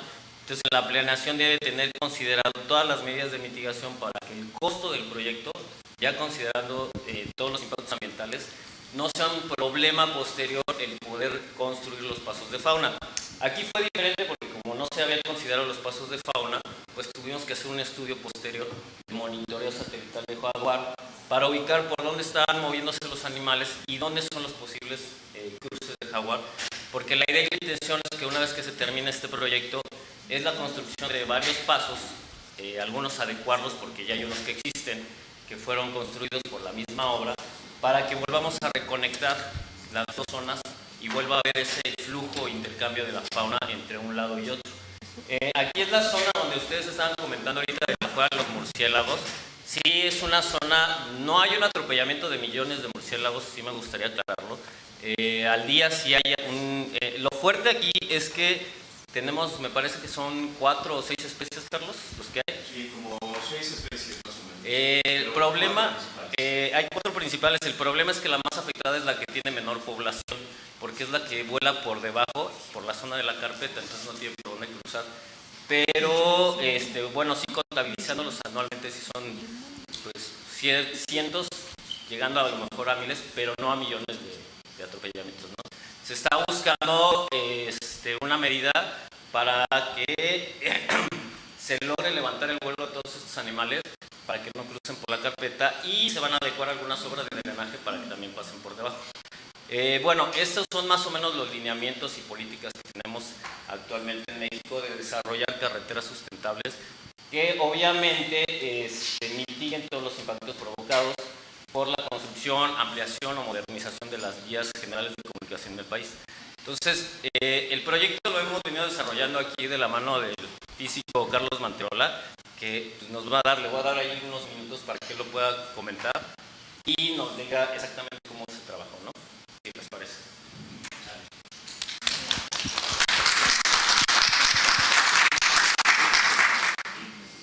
Muy rápidamente.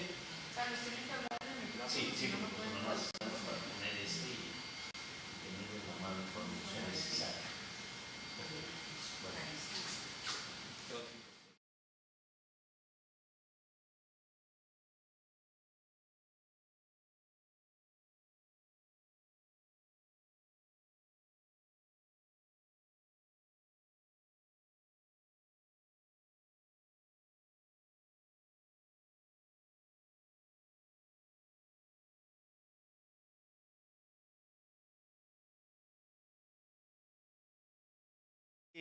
Van a ver ustedes que en realidad nuestro interés de las carreteras arranca desde 1995, que es cuando empezamos a estudiar los jaguares en la región de Calakmul.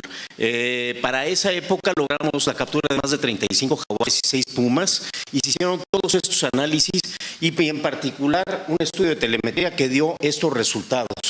Creo que este es el más relevante y de donde parte nuestro interés de las carreteras. Lo que notamos fue que el 98% de los puntos de jaguar se mantenían a más de 4.3 kilómetros de distancia de las carreteras, y a más de 6 kilómetros de distancia de los poblados. Esto no significa que nunca los jaguares atravesaran la carretera.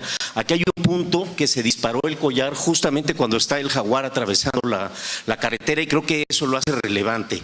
¿En qué momentos sí pasan, en qué momentos no pasan? Como primer resultado de estos análisis, decidimos hacer un mapa del prime habitat, por decirlo de alguna manera, de jaguar. Y toda la masa verde de la selva maya que nosotros conocíamos se convirtió en esto. Aquí pareciera que pasó un gusano que se fue comiendo el queso y que fue dejando eso. ¿Qué es esto? Son las carreteras. Entonces, ¿puede vivir el jaguar en este patch? ¿Puede vivir en este? Las carreteras se convirtió en un issue importante, ¿no? Estamos hablando del 95, entrando el 2000, ¿no? Se hizo entonces un análisis de detección de cambios en materia de deforestación en la gran región de la selva maya, México, Guatemala y Belice. Este es el análisis de detección de cambios. ¿Y qué pasaría si todos los proyectos carreteros de aquella época? Quiero decirles que el país ha cambiado enormemente, es decir, las autoridades han venido cambiando radicalmente a como las conocíamos. ¿Qué pasaría si se desarrollasen todas esas carreteras? Veíamos que, sin lugar a dudas, un vector importante de deforestación en la selva maya, y no estoy hablando únicamente de México, Guatemala y Belice, era precisamente el proceso de las carreteras. Tenemos una carretera e inmediatamente empieza el crecimiento de una franja que se va extendiendo y viene el cambio de uso del suelo, se convierte en zonas ganaderas y se convierte en zonas agrícolas, ¿no? ¿Qué pasaría? Bueno, pues lo interesante es que es una deforestación en 30 años cercanas a las 311.170 hectáreas. El 11% del hábitat del jaguar se perdería, es lo que se calculó, en 15 años, ojo. Y después, para quien le interesa el asunto de cambio climático, las emisiones de CO2 de esta pérdida significaban 225 millones de toneladas de CO2. ¿Cuánto valía eso en aquella época en bonos de carbono? Eran 136 millones de dólares, únicamente por efecto de cambio climático. Entonces, utilizamos la regla sencillita que en su momento estaba utilizando Banco Mundial para financiar proyectos de carreteras, ¿no? Que era el suma, ¿no? Vamos a sumar los beneficios menos los costos de las carreteras y veamos qué proyectos carreteros realmente tienen sentido en la zona de la selva maya y qué proyectos no tienen sentido, ¿no? ¿Cuáles son los beneficios? Bueno, pues el ahorro de CTUs, los beneficios indirectos a la economía, y los costos, bueno, la construcción y el mantenimiento de la carretera en términos muy generales. Si a eso le sumamos la pérdida del material que perdimos por cambio de uso del suelo, esto evidentemente se incrementa. Y este fue un caso muy específico en que los guatemaltecos fueron más inteligentes que los mexicanos. Quiero destacar aquí que este fue un proyecto que se terminó y no es un proyecto federal. Este no es un proyecto de la Autoridad Federal Mexicana, sino fue un proyecto que desarrolló el gobierno del estado de Quintana Roo para llegar a Río Negro, y este Río Negro supuestamente iba a llegar hasta Flores Petén. La intención era ver si realmente tenía sentido. Aplicando la ecuación y la regla, digamos, del suma, México con ese proyecto perdía 14 millones de dólares y Guatemala perdía 40 millones de dólares. Guatemala fue más inteligente, no hizo la carretera, nosotros sí la hicimos y llegamos aquí. Y ahí llega la carretera y no avanza. Eso es, ahí terminó la carretera. Entonces, nada más para que lo tengamos. De este mapa de los parches vino inmediatamente el pensar cómo conecto las más importantes áreas naturales protegidas de la región, para el caso mexicano, que es la Reserva de la Biosfera de Calakmul con 700,000 hectáreas y Siancán con arriba de 350,000 hectáreas. Fue interesante porque este recorrido de acá arriba, el amarillo, coincidía exactamente con Corredor Biológico Mesoamericano, pero el jaguar nos enseñó que existía más. ¿Cómo se hizo esto? Muy rápido, a través de dos métodos. Primero, se hizo un análisis también de detección de cambios, y lo que vimos es que cada píxel de selva que estaba pegado a un píxel que había sido transformado tenía mayor posibilidad de convertirse en zona agrícola o en zona ganadera. Y entonces lo que se hizo fue, vamos a buscar que el jaguar camine por aquellos estrechos, aquellas islas de ecosistema que estén menos propensas a cambiar. Ese fue un método. El siguiente método, que ya lo platicaron pues nuestros profesores aquí, pues fue utilizar el típico caso de la matriz de ¿cómo se llama? Que te frena el movimiento, no recuerdo, pero tiene su nombre en inglés. Exactamente, por ahí lo oí. Y quiero comentarles que este fue un estudio que se hizo para América, para el caso de la selva maya, incluyendo a Guate y Belice. Y de ahí salieron estos corredores y salieron obviamente también para Guate y Belice aquí. Y aquí hay uno muy importante que no se nota, pero es a través del río Sumacita. Los jaguares pasan el río Sumacita más fácilmente que pasan las carreteras. Y el río Sumacita es un río muy grande con bastante caudal. La primera pregunta es, bueno, y de todas estas áreas, ¿qué es lo más importante? Pues lo más importante son los nodos, donde se juntan los brazos de estos corredores. Porque si yo pierdo este pedazo, a lo mejor tengo esta alternativa. O si pierdo aquí, tengo esta alternativa. Pero este es el proyecto que llevamos con Alto. Esta es la parte donde cruza la carretera. Y además, como platicaba Sara ayer, lo más importante es que tenemos que sumar los impactos diferentes que hay, porque también hay un tendido eléctrico. Entonces, ese fue el punto más importante para nosotros. Esa es la zona. Lo que tenemos a la derecha es como se planeaba originalmente la colocación del tendido eléctrico a 1 kilómetro de la carretera y el efecto que en 15 años tendría la deforestación. Íbamos a perder un tramo de 1 kilómetro de ancho de deforestación por la mala colocación del tendido eléctrico. Y estos son los puntos fundamentales, y aquí es donde justamente cruza el corredor del Jaguar. ¿Cómo estaba la carretera antes? Lo que decía Aldo. ¿Y cómo se encuentra ahora? ¿Cómo estaba antes y cómo se encuentra ahora? Aquí vemos algunas ramas donde los monos podrían haber cruzado y qué fue lo que pasó. Todos son meros antecedentes. No voy a entrar a fondo porque ayer Tony dio algunos datos ya muy apropiados a este respecto, ¿no? Antes y después. ¿Qué es lo que ocurrió también como antecedentes y ya como un trabajo directo con ST? Se colocaron 40 cámaras trampa durante más de 3 años. Nunca vimos ningún jaguar del norte que cruzara al sur, ni ningún jaguar del sur que cruzara al norte. La gente platica que hace 10 años con la carretera pegada sí cruzaban los jaguares. Pero en estos últimos 4 años no hubo ningún paso, ¿no? Ahí estas son las fotografías. La ventaja es que los jaguares tienen patrones de manchas que los identifican a cada uno de ellos y podemos utilizar, que era lo que platicaba con Daniela, un programita que se llama el SpaceCap, y con ese SpaceCap podemos calcular además la densidad de jaguares en la región.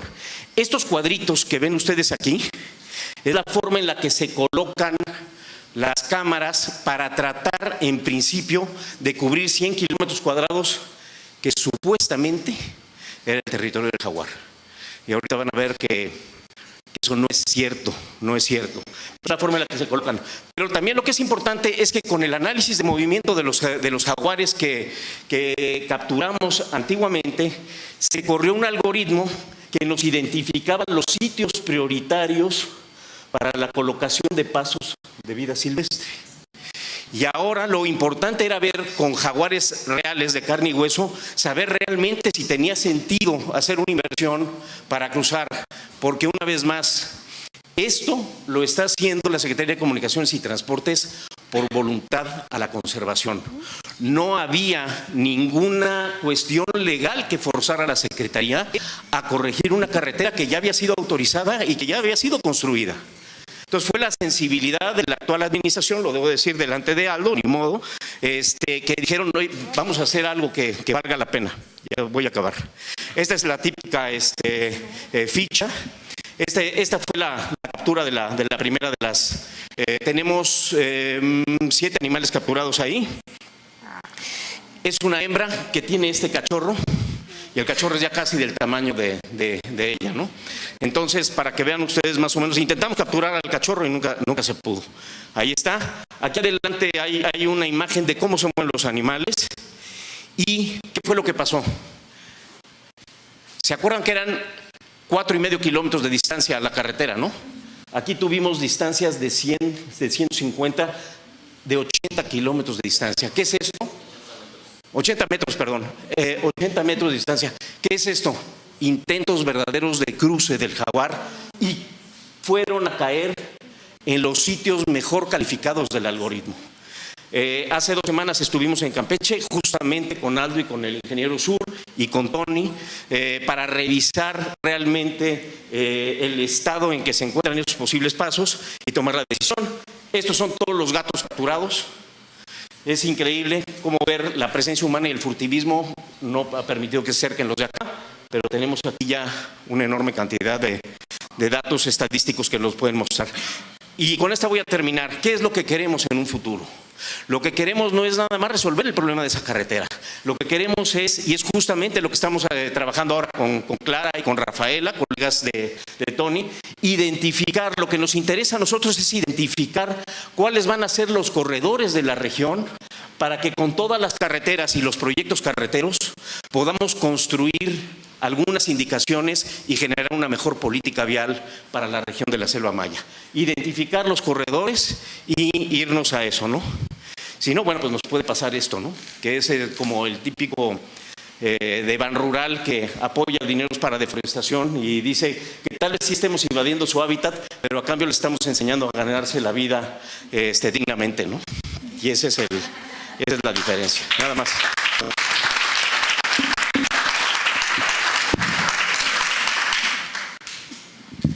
Muchas gracias, Aldo y Carlos.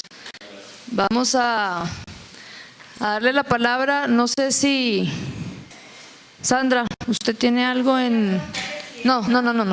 Las preguntas van a ser en el almuerzo. Nada más es darle la palabra si tienen algo que comentar, si hay algo del tema en cada país. ¿No? Nicaragua, ¿ha avanzado? 0.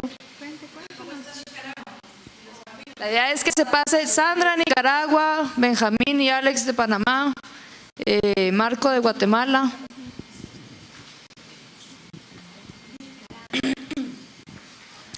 Una pequeña pincelada del poco trabajo que se ha hecho en Nicaragua. Hay un equipo trabajando de Wildlife Conservation Society. Han hecho solamente 3 estudios de densidad en Nicaragua únicamente, donde mostraron sus resultados de 1 a 3 jaguares cada 100 kilómetros. Realmente es muy poca información. Actualmente con Pantera desde el 2009 se estableció el corredor desde el norte de Nicaragua hasta pegar con Tortuguero. En ese estudio de validación de campo, una evaluación de bajo costo, se definió el corredor. Actualmente yo estoy trabajando enfocada en establecer una nueva área de conservación que conecte las poblaciones de jaguares de Bozaguas y las de Indio Maíz, partiendo que hay un área en medio de la costa caribe que es una zona de suampo, una zona de agua, y como bien decía el compañero anterior, ellos son excelentes nadadores y se mueven por la zona, pero pues estamos totalmente en pañales. Muchas gracias, Sandra. Aprovecho a Melba, no sé si Melba tiene algo de Honduras de Panamá para comentar.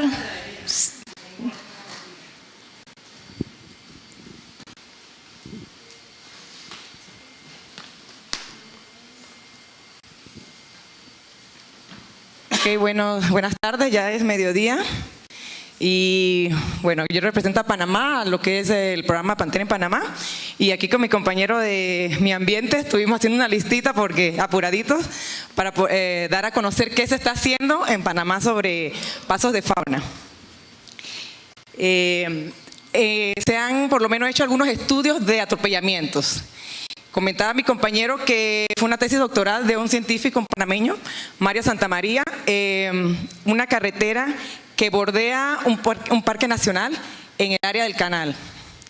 Los resultados fueron publicados en periódicos, creo, algunas revistas científicas. En Panamá estamos en esa etapa de sí se ha hecho, pero no sabemos si se ha hecho bien. Entonces, creo que corresponde ir al sitio en campo, ver lo que se ha implementado, ver si es adecuado y de repente retomar. Tal vez tengamos que ponernos las botas, ¿verdad? hay mucho material para estudiantes de tesis de licenciatura probablemente. Así que en esa etapa estamos ahora mismo. Me preocupa mucho, me comentaba mi compañero, que sí existe la documentación escrita de cómo hacer las cosas. La clásica es falta reforzar lo que es implementar y verificar en campo si se está haciendo bien. Por lo menos hay una carretera que se amplió como 230 kilómetros. Allí ya se están implementando pasos de fauna más monitoreados por biólogos, pero me dice mi compañero que si no estamos encima no se van a hacer adecuadamente. Entonces en esa área se están implementando pasos arbóreos para, creo que es una especie de mono ardilla. ¿Es ardilla? Aullador, pero también los monos ardillas están en esa área, ¿no? Y me dice él que la compañía quiere colocar el final del paso de paso aéreo al suelo. Entonces son esas cositas, pequeños detalles que hay que estar pendiente. Y a mí me preocupa mucho también que en esa área del Parque Nacional Soberanía tenemos la famosa vía ferroviaria, el ferrocarril del canal. Tal vez son 60, 70 kilómetros. Ahí no hay paso de fauna de ningún tipo. Y hay muchos atropellos por el tren, ¿no? Entonces creo que para mañana con Sandra voy a monopolizarla porque tengo muchas preguntas en qué se podría hacer en un proyecto que lleva ya casi 15, 20 años establecido, la vía ferroviaria del canal. Y como saben, Panamá es biodiversidad, el canal trae mucho turismo, pero ¿qué pasa con nuestros animales ahí? Entonces, bueno, eso es más o menos la situación en nuestro país. No sé si mi colega quiere añadir algo. Solo para complementar, sí, lo que se está aplicando en el área de Chiriquí, que es donde se está haciendo la ampliación, se le exigió un paso de fauna aéreo principalmente para los primates que ya se tenía identificado por dónde cruzaban esos primates cuando la vegetación, los árboles se conectaban en la parte superior. Más sin embargo, tenemos a veces problemas con la otra institución de gobierno que trata de buscar lo más sencillo, más sin embargo, y el problema aquí es que, como todo, no hay una coordinación entre las instituciones y no se contempló al principio del proyecto. Entonces, al ministerio acortarle la soga y decirle, ¿sabe qué? Tienes que implementar pasos, porque por ahí pasaban monos aulladores y es un área donde hay muchas tropas de monos aulladores. Entonces, digo, bueno, está bien, pero al momento de hacer los diseños con tipo de materiales que obviamente el costo se le subía mucho, comenzaron a quejarse. Y bueno, entre negociaciones decidieron hacer el paso, pero el problema que tenemos ahorita mismo que le estamos exigiendo es que quieren anclar ese pase de primate al suelo y no a una vegetación arbórea. Entonces ese es el problema que tenemos regularmente. Otra experiencia que hubo, que como dijo la compañera, era en el Metropolitano, también hicieron el anclaje en el suelo. Pensábamos que no iban a pasar los monos tití, los geofrogis, más sin embargo, después de que se llenó con vegetación de liana, porque es como una malla de ciclón con 3 líneas de soga que pasa la vía, pero no tenía vegetación. Después de 1 o 2 años que se llenó de liana, de vegetación, mis propios ojos vieron pasar una tropa. Entonces, eso va a depender de qué tan, por lo menos de lo que he visto, de cómo esa instalación se va adecuando con la vegetación presente en el área. Entonces, todo eso hay que tomarlo en cuenta, ¿no? También sé que se han hecho cajones para paso de mamíferos terrestres. Sé que pusieron cámaras, mas sin embargo no tengo esos resultados. Como dice mi compañera Melba, Panamá todavía le falta mucho en incursionar. Sí se ha tratado de mitigar, porque esto no está contemplado en un estudio de impacto ambiental, no está contemplado en las normativas. Tenemos una normativa de plan de rescate, pero no está enfocado solamente a los pasos de fauna. Entonces, todo lo que estamos retroalimentando aquí para nosotros es importante y nos toca a nosotros también incluirlo en las normativas, porque lo importante es que esté en una normativa, porque si no una empresa o el Ministerio de Obra Pública te va a decir, bueno, eso no es una exigencia de la normativa, aunque como ministerio tenemos la potestad de exigirle a todos los proyectos o a las diferentes instituciones que hagan las mitigaciones adecuadas para contrarrestar esos impactos. Gracias, Melba y Alex. Benjamín también es de Panamá y él va a comentar un poco la experiencia porque ellos sí están haciendo monitoreo. Y sé, por ejemplo, que Samuel, ¿qué apellido es Samuel? Valdés vino a Costa Rica y estuvo en contacto también con los compañeros de Progas del MOP. Entonces, sí, buenas tardes. Continuando lo que mis compañeros de Panamá informaron, creo que tenemos un detalle que necesitamos más publicar lo poco que tenemos. Entonces, llevo trabajando 2 años en un proyecto que, les voy a ser sincero, estaba súper feliz, pero ahora que vine aquí me puse súper triste porque no llevan años y luz y estamos en pañales comparado con Costa Rica, y los felicito. Y la idea es implementar esto, replicar lo que estamos haciendo. Bien, le cuento algo. Es una carretera de 21 kilómetros aproximadamente que se encuentra en el área de Donoso, que está desde la costa a un proyecto minero. En el 2010-2011, yo creo que muchos sabrán quién es Ricardo Moreno, que es nuestro especialista en felinos en el área. Hizo un estudio de poblaciones en el cual identificaron los hotspots de las áreas, los puntos calientes donde pasaban los animales, porque esto es parte del corredor mesoamericano aquí. Entonces, después de esto se implementó y se le dio a la constructora los puntos donde se recomendaban los pasos de fauna. Lógicamente, como ustedes sabrán, nosotros le decimos a la constructora, bueno, en este punto construyan un paso de fauna, pero ellos como a 50 metros vieron una quebrada, lo que hicieron fue un cajón pluvial y ya dijeron, ahí está el cruce de fauna, les cumplí. Pero bueno, tenemos que trabajar con lo que tenemos. En estos 21 kilómetros tenemos aproximadamente 9 cruces de 9 pasos de faunas, y lo que estamos haciendo ahora mismo es verificando la efectividad de estos cruces. ¿Cómo lo estamos haciendo? Con estos 9 replicamos 9 puntos aleatorios en estos 21 kilómetros, en los cuales tenemos aproximadamente 4 cámaras por estación, que suman 81 cámaras que estamos instalando en 21 kilómetros. Hay 2 cámaras en cada salida, al lado izquierdo y al lado derecho, una mirando a la entrada del túnel por si el animal sale y otra mirando hacia afuera por si el animal se asoma. ¿Qué indicador estamos utilizando? Cruce exitoso y cruce no exitoso. Un cruce exitoso para nosotros es un animal que cruza del punto A al punto B y las 2 cámaras lo enfocan. Cruce no exitoso es que una cámara A lo enfoca y la cámara B no lo enfoca. Lógicamente que tenemos ahora mismo más porcentaje en el cruce no exitoso. ¿Cómo también estamos verificando que la efectividad de estos cruces sea mejor?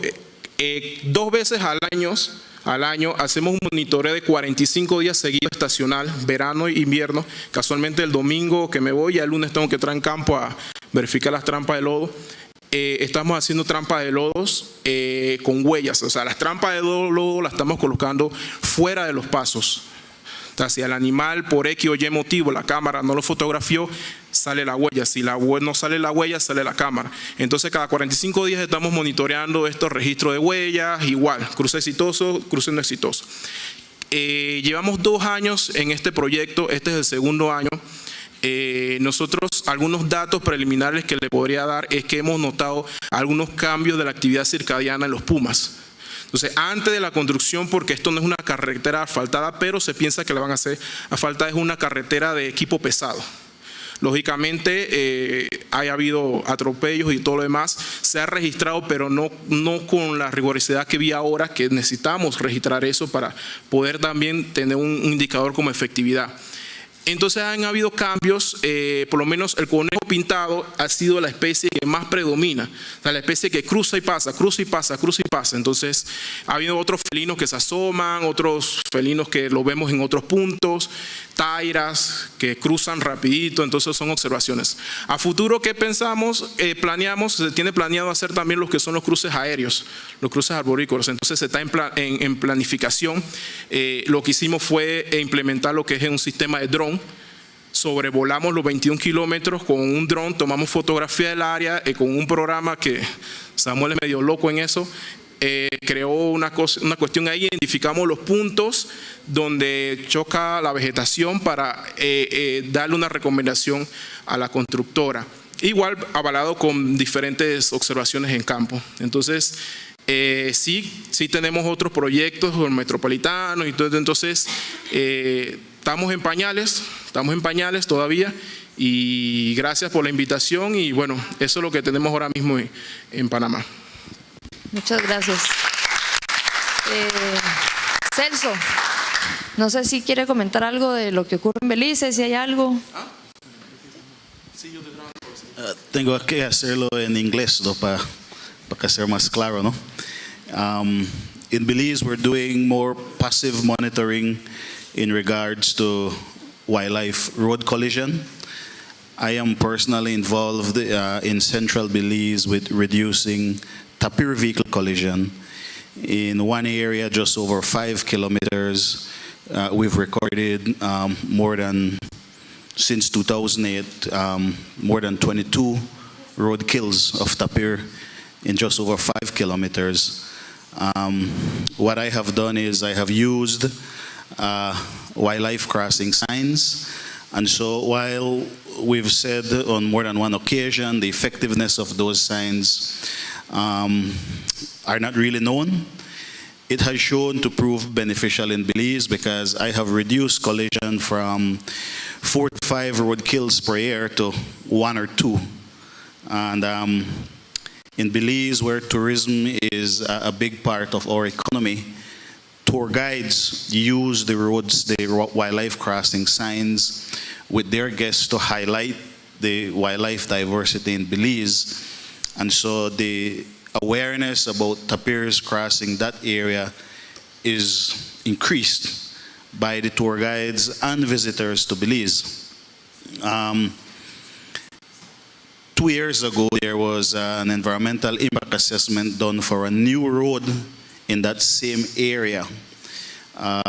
Unfortunately, the public consultation was not done until the EIA was completed for the road. I was able to still have input, and for the wildlife crossing, what they're doing is just rumble strips at different area where they know tapirs and dare cross the road. Yesterday, the government of Belize signed a contract with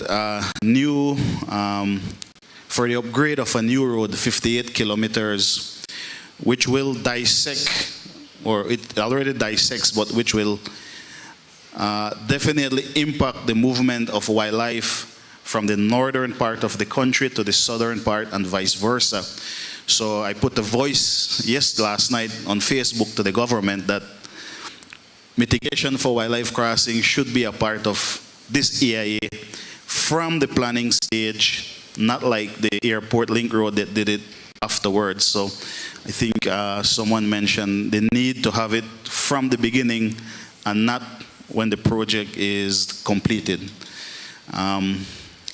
That's more or less what we're doing in Belize. My name is Celso. I work with the Belize Zoo, but independently I do road ecology monitoring, especially as it relates to tapirs.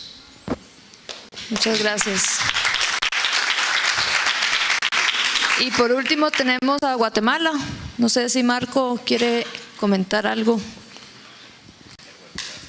Gracias. Bueno, mi nombre es Marco Aurelio Colindres, vengo de Guatemala, soy ingeniero civil, he trabajado realizando inventarios de obras de infraestructura. Francamente es un tema nuevo para nosotros, o al menos personalmente para mí. El año pasado hice una propuesta de obra de bioingeniería donde pienso que tendré que regresar y en las propuestas que se hicieron agregar este componente, utilizar esta guía, pero además el reto es llegar a las instituciones que se encargan de elaborar los términos de referencia para el diseño y la planificación de carreteras, así como el Ministerio de Ambiente y Recursos Naturales para tomar en cuenta e implementar. Y bueno, el reto podría ir más allá de poder realizar una actividad como esta, para que surja el compromiso de tomar en cuenta estas obras, principalmente como lo mencionaron los hermanos mexicanos en el área norte que colinda, en el Petén que colinda con Belice y con México, donde sí se ha identificado la presencia de esta fauna. Eso, gracias. Bueno, muchas gracias a todos. Vemos que poco a poco van y probablemente en un par de años o en un año pues estarán ya enrumándose.